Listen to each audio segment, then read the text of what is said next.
It's one small step for man, one giant leap for mankind. More than 50 years ago, men walked on the moon. And it's been almost that long since other men have been claiming it was all faked. In 2002, moon landing denier Bart Sibrel gave astronaut Buzz Aldrin a mouthful of his theories and got a mouthful of fist in return. I'm not condoning physical violence, but it didn't surprise me, especially since I've known about and even met Buzz Aldrin a couple of times. He's an interesting character.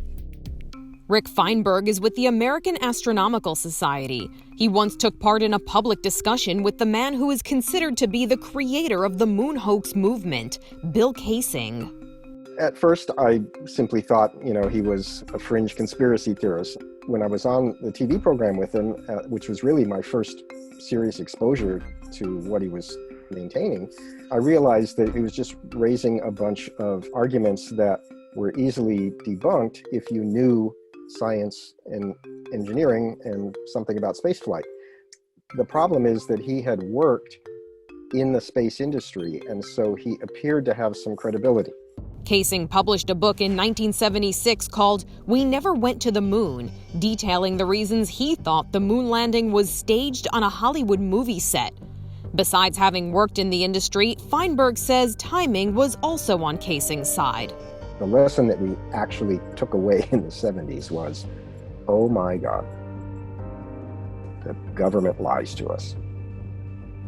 We weren't winning in Vietnam, and Nixon really was a crook. I was appalled at this senseless, illegal action. Bill Kaysing died in 2005, but his work still lives on in people who insist he was telling the truth. We are T-minus 18 seconds from liftoff.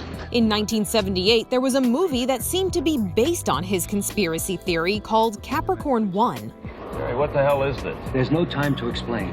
Please follow me. At the last minute, right before launch, NASA yanked the astronauts from the capsule and didn't let them actually go, and instead took them to a secret TV studio in New Mexico. And then it all comes apart because the spacecraft was launched. It just was launched empty.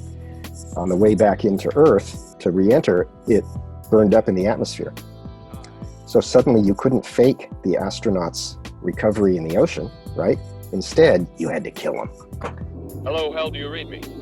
Stanley Kubrick's 1968 movie 2001: A Space Odyssey had some people theorizing that the famed director helped pull off such a hoax because of how realistic his depiction was.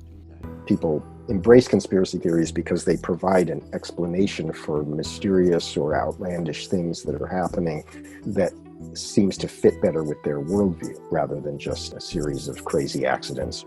Hello, this is Houston, we're copying. But when confronted with people who love a good hoax, he says he takes the non-confrontational approach. Just try to open a little wedge, if I can just get them to question a few things, get them to think, well, gee, maybe I'm not right about that.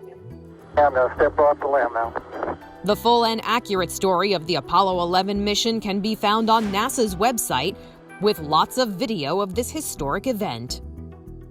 For Inside Edition Digital, I'm Mara Montalbano.